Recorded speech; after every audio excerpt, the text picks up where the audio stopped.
अस्सलामुअलैकुम दोस्तों, क्या हाल है डियर व्यूअर्स एंड सब्सक्राइबर्स। उम्मीद करता हूँ कि सब खैरियत से होंगे। ये तैयार हो रहा है हमारा खजूर का हलवा।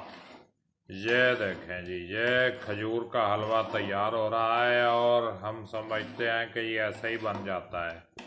ये देखें, कुछ 3-3.5 घंटे हो गए हैं इसके साथ कुश्ती करते हुए। ये कढ़ाई भरी हुई थी और अब बस इतनी सी रह गई है। अभी इसमें ये ड्राई फ्रूट भी डालने हैं। ये देखिए जी, ड्राई फ्रूट आए है।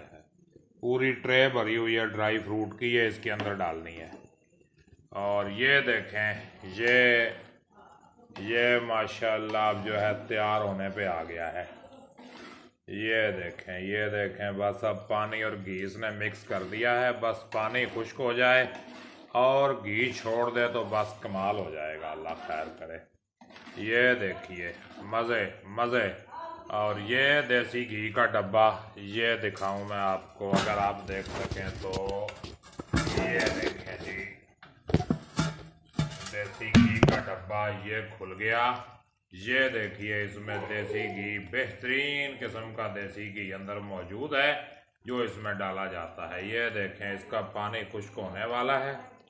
ये देखें, बस ये फाइनल होने वाला है हलवा और बड़ी ज़बरदस्त चीज़ बनेगी इंशाअल्लाह।